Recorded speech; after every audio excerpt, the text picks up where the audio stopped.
مگر میدان حشر ہوگا. چٹے امام علیہ السلام کی حدیث ہے کہ میدان حشر ہوگا اور حشر کے میدان میں ایک صدا بلند ہوگی, این الرجبیون, آ جاؤ اے رجبیوں, اے رجبیوں آ جاؤ. کہاں ہو؟ آ جاؤ, حاضر ہو جاؤ میدان حشر میں, محشر میں حاضر ہو جاؤ. اور روایت کے یہ جملے ہیں کہ کچھ افراد اس آواز, اس صدا کے بعد نمودار ہوں گے کہ جن کے چہرے بیاض سفیدی کی طرح سے چمک رہے ہوں گے, نور کی طرح سے وہ چہرے چمک رہے ہوں گے, اور ان کے سروں پر تاج ہوگا کہ جن پر یاقوت اور در سجے ہوئے ہوں گے, اور ان کے دائیں جانب 1000 ملک, ان کے بائیں جانب 1000 ملک ان کے پروٹوکول کے لیے ساتھ ساتھ چل رہے ہوں گے. اور جب وہ یہاں پر آ جائیں گے تو پروردگار عالم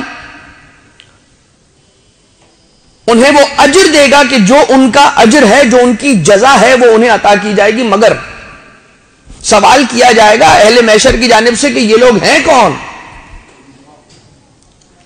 جواب آئے گا کہ یہ وہ لوگ ہیں کہ جنہوں نے ماہ رجب کے ایک حصے میں روزہ رکھا,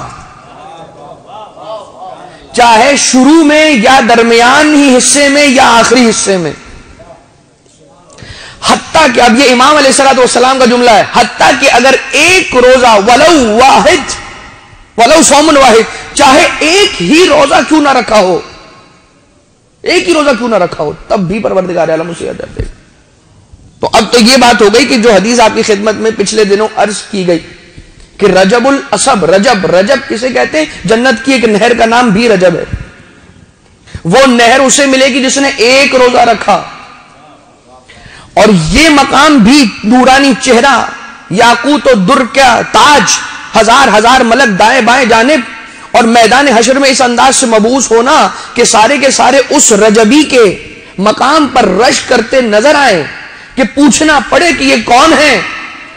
یہ اس شخص کا اجر ہے کہ جس نے ایک روزہ رکھا. تو سوچئے جس نے ایک سے زیادہ روزے رکھے اس کا کیا اجر ہوگا.